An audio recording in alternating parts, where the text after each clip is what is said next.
श्री प्रत्यंगिरा कवचम्। ओम अस्य श्री प्रत्यंगिरा कवचस्य अंगिरा ऋषिः अनुष्टुप् छन्दः। श्री प्रत्यंगिरा देवता ह्रीं बीजं हुं शक्तिः क्रीं कीलकं मम सर्वशत्रुनिवृत्तये पाठे विनियोगः। ओम शिरो मे पातु ओंकारः ह्रीं मे पातु ललाटकं प्रत्यंगिरा मुखं पातु ग्रीवां मे पातु चंडिका हृदयं पातु वाराही बाहु मे पातु भैरवी नाभिं मे पातु माहेशी कटिं पातु च कौमारी ऊरो मे पातु चामुण्डा जानुनी पातु वैष्णवी जङ्घे मे पातु इन्द्राणी गुल्फौ पातु विनायकी पादौ मे पातु ब्राह्मी च सर्वाङ्गं पातु ईश्वरी पूर्वे मे पातु शर्वाणि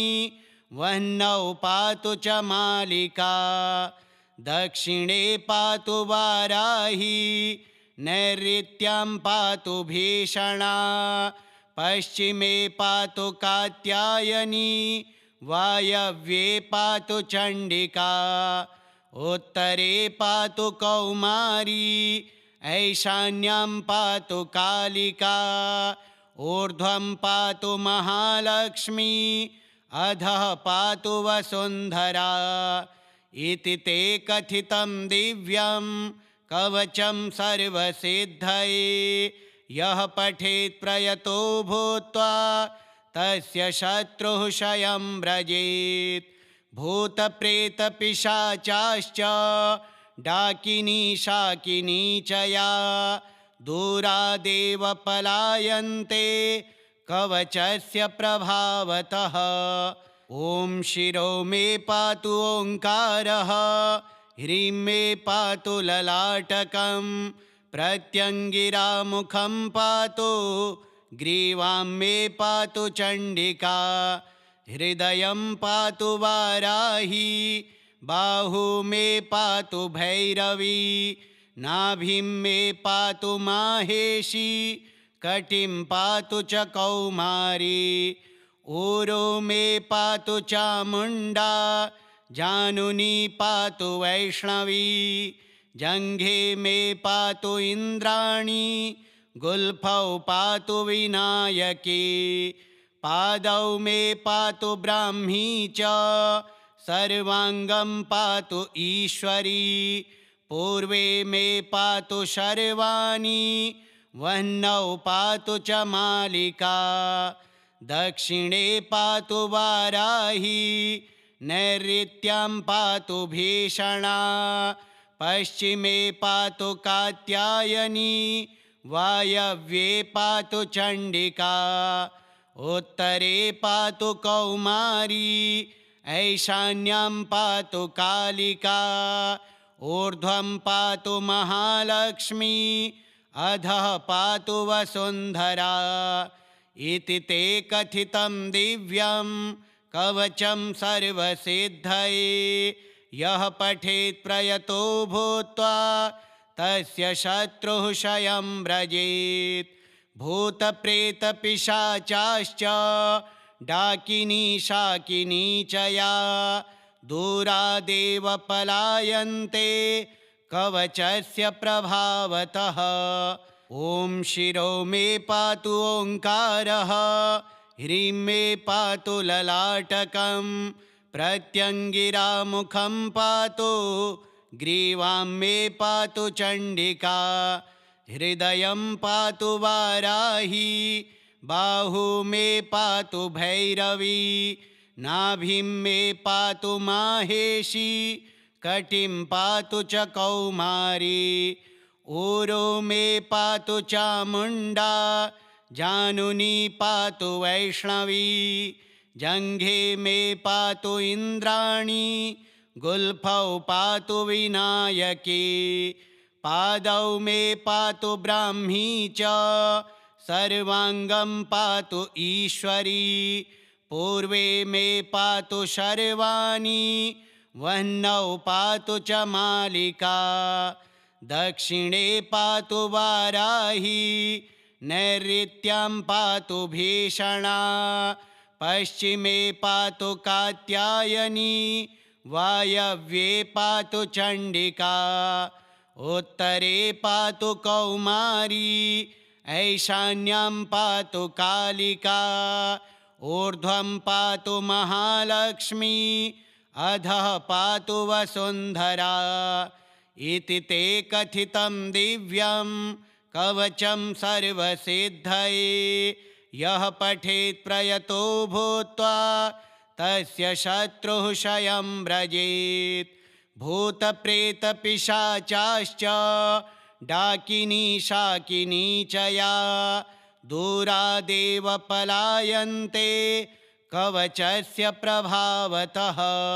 ॐ शिरो मे पातु ओङ्कारः ह्रीं मे पातु ललाटकं प्रत्यङ्गिरामुखं पातु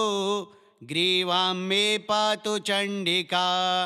हृदयं पातु वाराही बाहू मे पातु भैरवी नाभिं मे पातु माहेशी कटिं पातु च कौमारी ऊरो मे पातु चामुण्डा जानुनी पातु वैष्णवी जङ्घे मे पातु इन्द्राणी गुल्फौ पातु विनायकी पादौ मे पातु ब्राह्मी च सर्वाङ्गं पातु ईश्वरी पूर्वे मे पातु शर्वाणि वह्नौ पातु च मालिका दक्षिणे पातु वाराही नैऋत्यां पातु भीषणा पश्चिमे पातु कात्यायनी वायव्ये पातु चण्डिका उत्तरे पातु कौमारी ऐशान्यां पातु कालिका ऊर्ध्वं पातु महालक्ष्मी अधः पातु वसुन्धरा इति ते कथितं दिव्यं कवचं सर्वसिद्धये यः पठेत् प्रयतो भूत्वा तस्य शत्रुः क्षयं व्रजेत् भूतप्रेतपिशाचाश्च डाकिनी शाकिनी च या दूरादेव पलायन्ते कवचस्य प्रभावतः ॐ शिरो मे पातु ओङ्कारः ह्रीं मे पातु ललाटकं प्रत्यङ्गिरामुखं पातु ग्रीवां मे पातु चण्डिका हृदयं पातु वाराही बाहू मे पातु भैरवी नाभिं मे पातु माहेशी कटिं पातु च कौमारी ऊरो मे पातु चामुण्डा जानुनी पातु वैष्णवी जङ्घे मे पातु इन्द्राणी गुल्फौ पातु विनायकी पादौ मे पातु ब्राह्मी च सर्वाङ्गं पातु ईश्वरी पूर्वे मे पातु शर्वाणि वह्नौ पातु च मालिका दक्षिणे पातु वाराही नैऋत्यां पातु भीषणा पश्चिमे पातु कात्यायनी वायव्ये पातु चण्डिका उत्तरे पातु कौमारी ऐशान्यां पातु कालिका ऊर्ध्वं पातु महालक्ष्मी अधः पातु वसुन्धरा इति ते कथितं दिव्यं कवचं सर्वसिद्धये यः पठेत् प्रयतो भूत्वा तस्य शत्रुः क्षयं व्रजेत् भूतप्रेतपिशाचाश्च डाकिनी शाकिनी च या दूरादेव पलायन्ते कवचस्य प्रभावतः ॐ शिरो मे पातु ओङ्कारः, ह्रीं मे पातु ललाटकं, प्रत्यङ्गिरामुखं पातु, ग्रीवां मे पातु चण्डिका, हृदयं पातु वाराही, बाहु मे पातु भैरवी, नाभिं मे पातु माहेशी, कटिं पातु च कौमारी, ऊरो मे पातु चामुण्डा, जानुनी पातु वैष्णवी, जङ्घे मे पातु इन्द्राणी, गुल्फौ पातु विनायकी, पादौ मे पातु ब्राह्मी च, सर्वाङ्गं पातु ईश्वरी, पूर्वे मे पातु शर्वाणि, वह्नौ पातु च मालिका, दक्षिणे पातु वाराही, नैऋत्यां पातु भीषणा, पश्चिमे पातु कात्यायनी, वायव्ये पातु चण्डिका, उत्तरे पातु कौमारी, ऐशान्यां पातु कालिका, ऊर्ध्वं पातु महालक्ष्मी, अधः पातु वसुन्धरा, इति ते कथितं दिव्यं कवचं सर्वसिद्धये, यः पठेत् प्रयतो भूत्वा तस्य शत्रुः क्षयं व्रजेत्। भूतप्रेतपिशाचाश्च डाकिनी शाकिनी च या, दूरादेव पलायन्ते कवचस्य प्रभावतः। ॐ शिरो मे पातु ओङ्कारः, ह्रीं मे पातु ललाटकं, प्रत्यङ्गिरामुखं पातु, ग्रीवां मे पातु चण्डिका, हृदयं पातु वाराही, बाहु मे पातु भैरवी, नाभिं मे पातु माहेशी, कटिं पातु च कौमारी,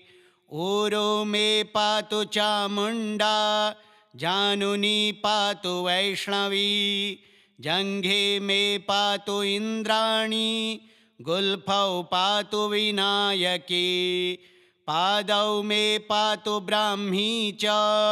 सर्वाङ्गं पातु ईश्वरी, पूर्वे मे पातु शर्वाणि, वह्नौ पातु च मालिका, दक्षिणे पातु वाराही, नैऋत्यां पातु भीषणा, पश्चिमे पातु कात्यायनी, वायव्ये पातु चण्डिका, उत्तरे पातु कौमारी, ऐशान्यां पातु कालिका, ऊर्ध्वं पातु महालक्ष्मी, अधः पातु वसुन्धरा, इति ते कथितं दिव्यं कवचं सर्वसिद्धये, यः पठेत् प्रयतो भूत्वा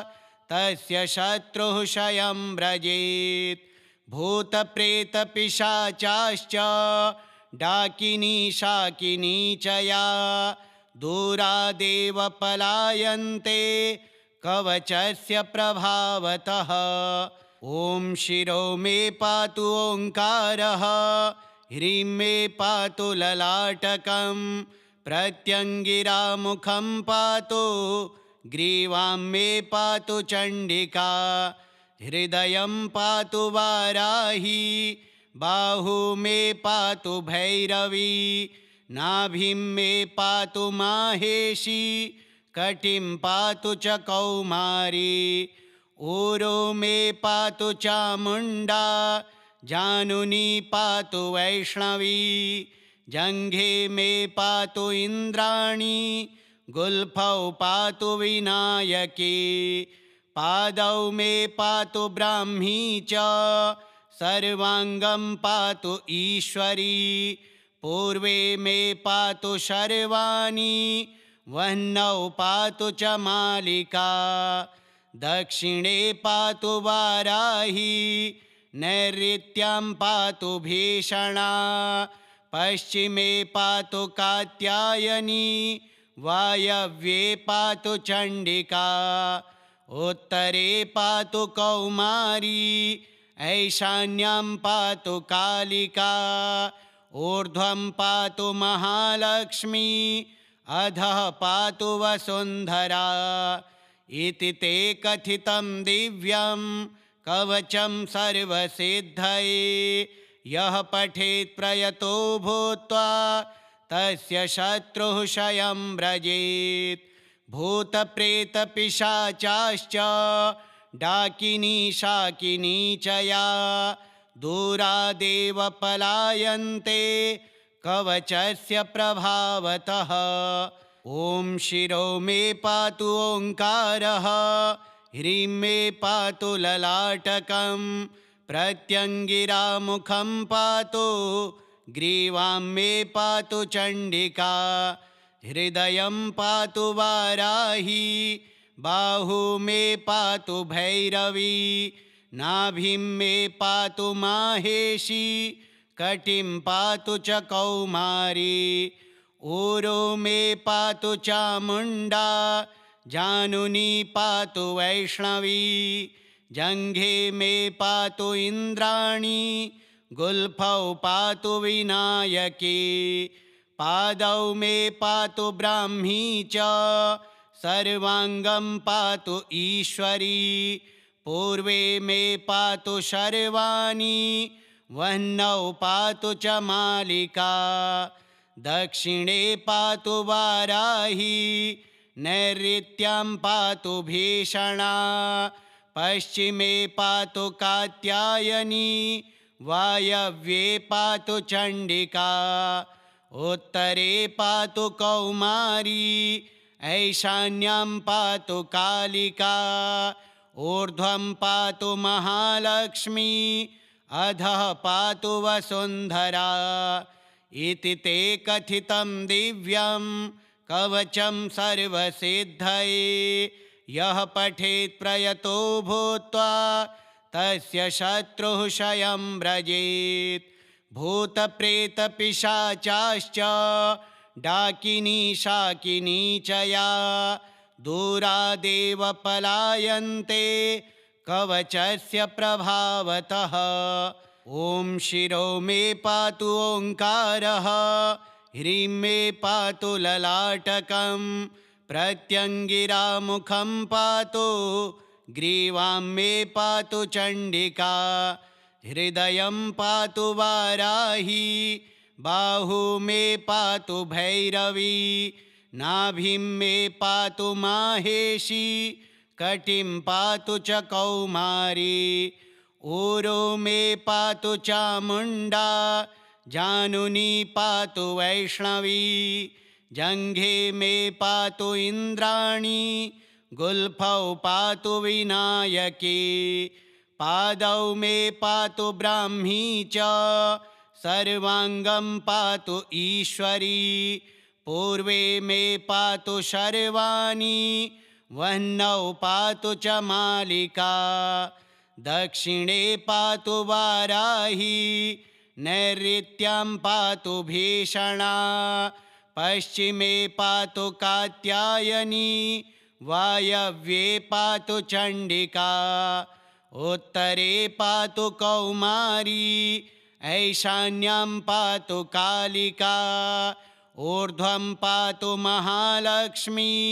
अधः पातु वसुन्धरा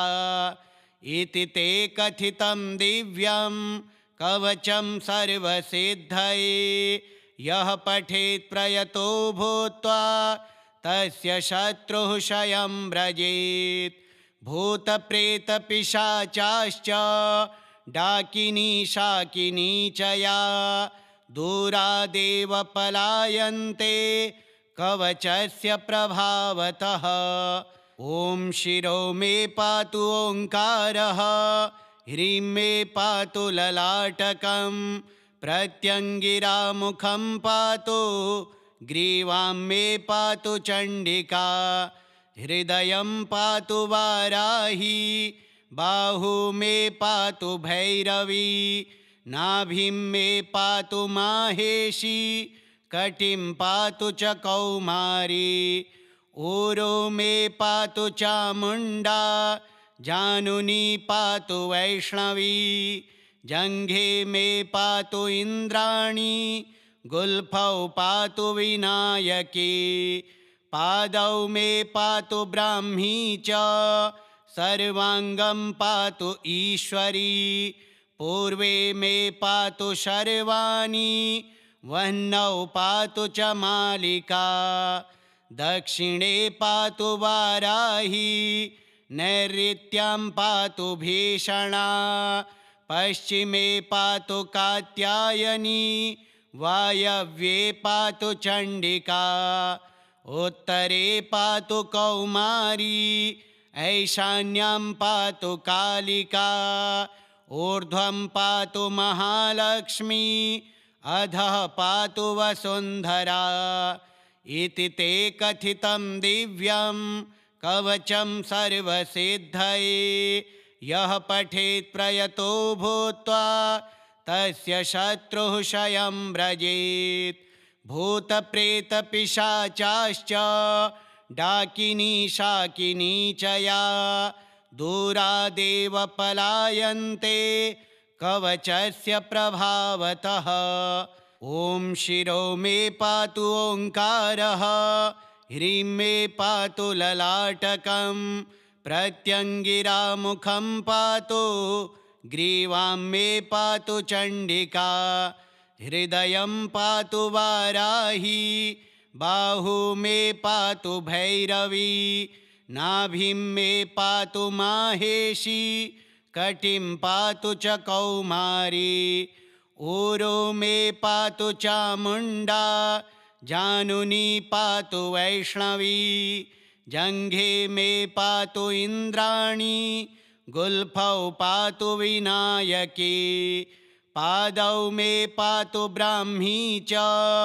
सर्वाङ्गं पातु ईश्वरी, पूर्वे मे पातु शर्वाणि, वह्नौ पातु च मालिका, दक्षिणे पातु वाराही, नैऋत्यां पातु भीषणा, पश्चिमे पातु कात्यायनी, वायव्ये पातु चण्डिका, उत्तरे पातु कौमारी, ऐशान्यां पातु कालिका, ऊर्ध्वं पातु महालक्ष्मी, अधः पातु वसुन्धरा। इति ते कथितं दिव्यं कवचं सर्वसिद्धये, यः पठेत् प्रयतो भूत्वा तस्य शत्रुः क्षयं व्रजेत्। भूतप्रेतपिशाचाश्च डाकिनी शाकिनी च या, दूरादेव पलायन्ते कवचस्य प्रभावतः। ॐ शिरो मे पातु ओङ्कारः, ह्रीं मे पातु ललाटकं, प्रत्यङ्गिरा मुखं पातु, ग्रीवां मे पातु चण्डिका, हृदयं पातु वाराही, बाहू मे पातु भैरवी, नाभिं मे पातु माहेशी, कटिं पातु च कौमारी, ऊरो मे पातु चामुण्डा, जानुनी पातु वैष्णवी, जङ्घे मे पातु इन्द्राणी, गुल्फौ पातु विनायकी, पादौ मे पातु ब्राह्मी च,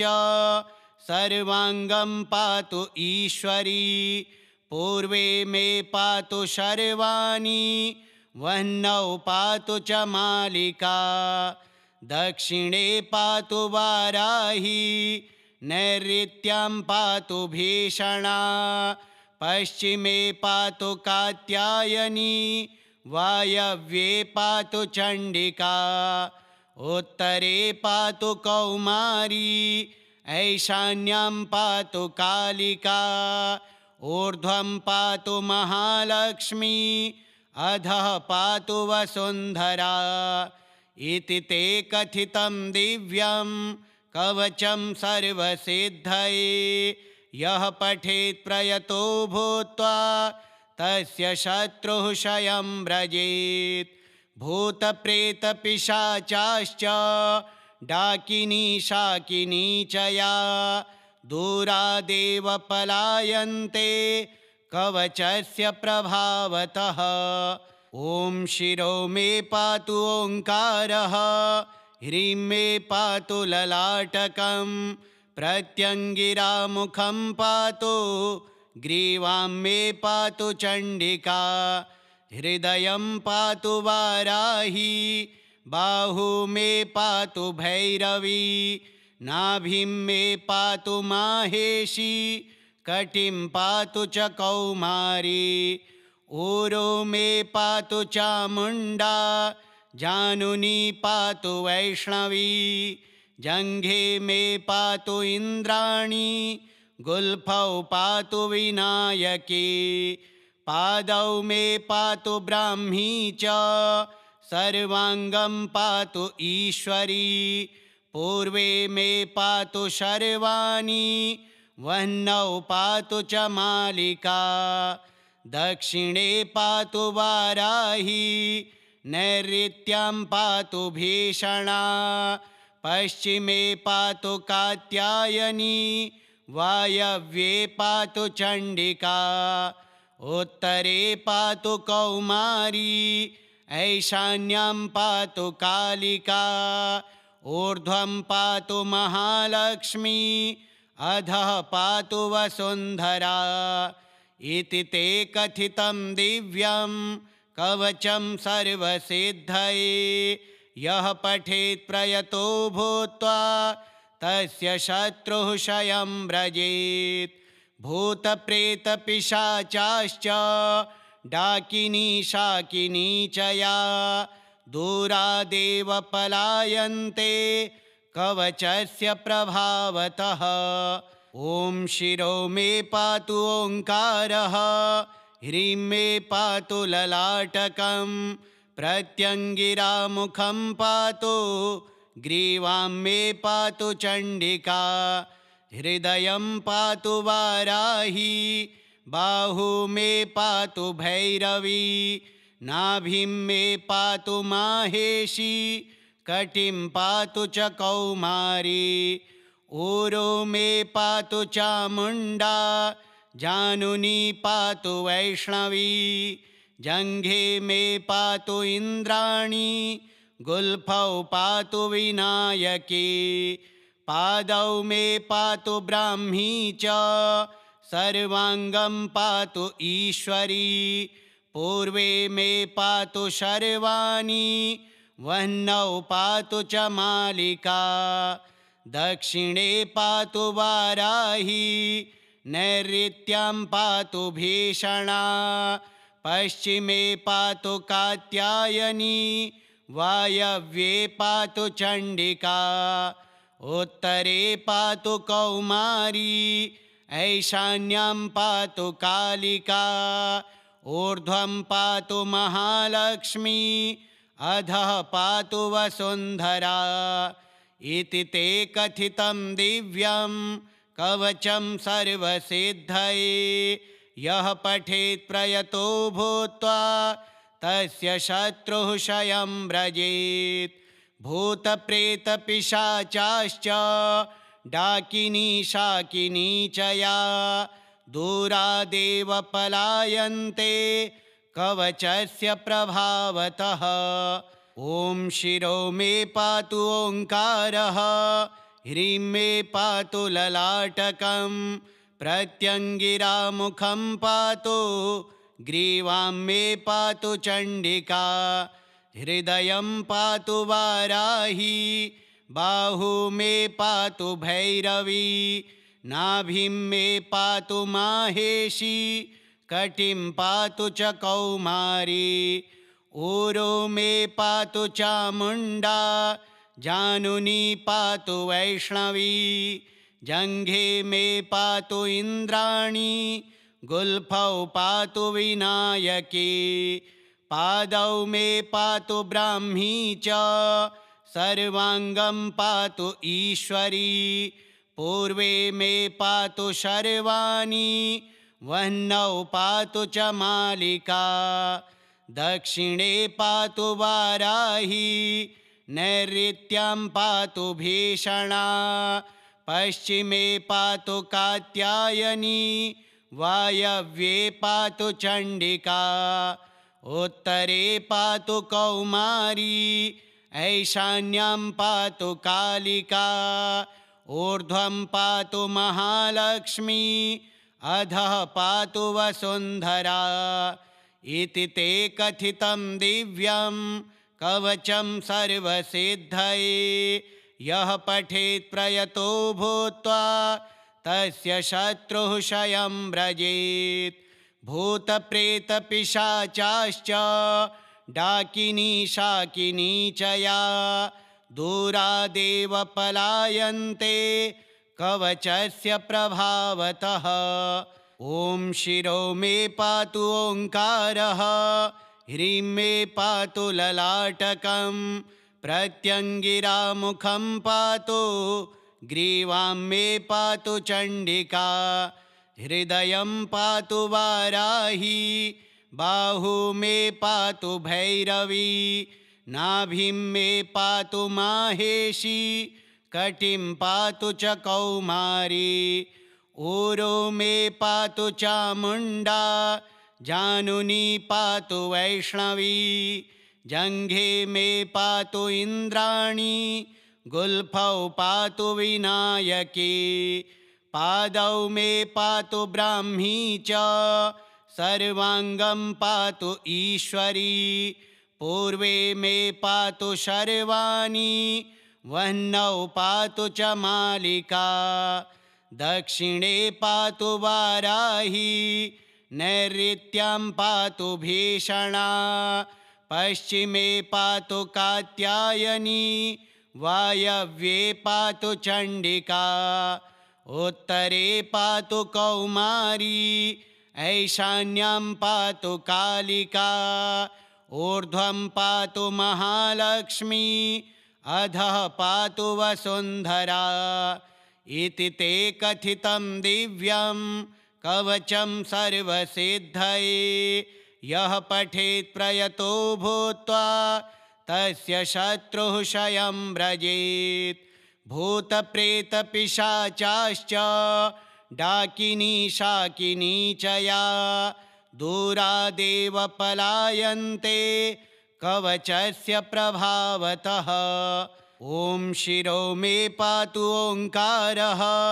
ह्रीं मे पातु ललाटकं, प्रत्यङ्गिरा मुखं पातु, ग्रीवां मे पातु चण्डिका, हृदयं पातु वाराही, बाहू मे पातु भैरवी, नाभिं मे पातु माहेशी, कटिं पातु च कौमारी, ऊरो मे पातु चामुण्डा, जानुनी पातु वैष्णवी, जङ्घे मे पातु इन्द्राणी, गुल्फौ पातु विनायकी, पादौ मे पातु ब्राह्मी च, सर्वाङ्गं पातु ईश्वरी, पूर्वे मे पातु शर्वाणि, वह्नौ पातु च मालिका, दक्षिणे पातु वाराही, नैऋत्यां पातु भीषणा, पश्चिमे पातु कात्यायनी, वायव्ये पातु चण्डिका, उत्तरे पातु कौमारी, ऐशान्यां पातु कालिका, ऊर्ध्वं पातु महालक्ष्मी, अधः पातु वसुन्धरा। इति ते कथितं दिव्यं कवचं सर्वसिद्धये। यः पठेत् प्रयतो भूत्वा तस्य शत्रुः क्षयं व्रजेत्। भूतप्रेतपिशाचाश्च डाकिनी शाकिनी च या, दूरादेव पलायन्ते कवचस्य प्रभावतः। ॐ शिरो मे पातु ओङ्कारः, ह्रीं मे पातु ललाटकं, प्रत्यङ्गिरा मुखं पातु, ग्रीवां मे पातु चण्डिका, हृदयं पातु वाराही, बाहु मे पातु भैरवी, नाभिं मे पातु माहेशी, कटिं पातु च कौमारी, ऊरो मे पातु चामुण्डा, जानुनी पातु वैष्णवी, जङ्घे मे पातु इन्द्राणी, गुल्फौ पातु विनायकी, पादौ मे पातु ब्राह्मी च,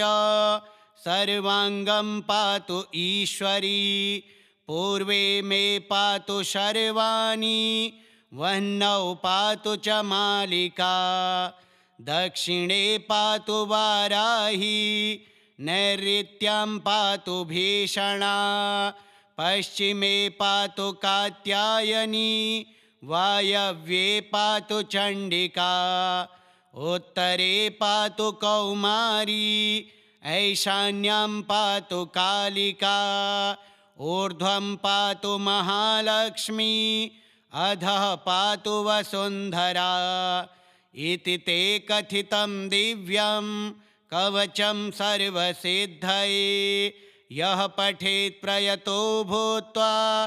तस्य शत्रुः क्षयं व्रजेत्। भूतप्रेतपिशाचाश्च डाकिनी शाकिनी च या, दूरादेव पलायन्ते कवचस्य प्रभावतः। ॐ शिरो मे पातु ओङ्कारः,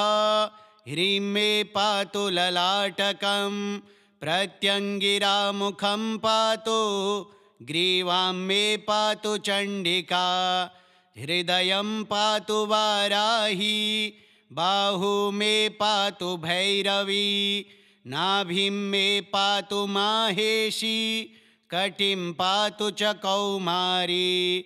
ऊरो मे पातु चामुण्डा, जानुनी पातु वैष्णवी, जङ्घे मे पातु इन्द्राणी, गुल्फौ पातु विनायकी, पादौ मे पातु ब्राह्मी च, सर्वाङ्गं पातु ईश्वरी, पूर्वे मे पातु शर्वाणि, वह्नौ पातु च मालिका, दक्षिणे पातु वाराही, नैऋत्यां पातु भीषणा, पश्चिमे पातु कात्यायनी, वायव्ये पातु चण्डिका, उत्तरे पातु कौमारी, ऐशान्यां पातु कालिका, ऊर्ध्वं पातु महालक्ष्मी, अधः पातु वसुन्धरा। इति ते कथितं दिव्यं कवचं सर्वसिद्धये, यः पठेत् प्रयतो भूत्वा तस्य शत्रुः क्षयं व्रजेत्। भूतप्रेतपिशाचाश्च डाकिनी शाकिनी च या, दूरादेव पलायन्ते कवचस्य प्रभावतः। ॐ शिरो मे पातु ओङ्कारः, ह्रीं मे पातु ललाटकं, प्रत्यङ्गिरामुखं पातु, ग्रीवां मे पातु चण्डिका, हृदयं पातु वाराही, बाहु मे पातु भैरवी, नाभिं मे पातु माहेशी, कटिं पातु च कौमारी,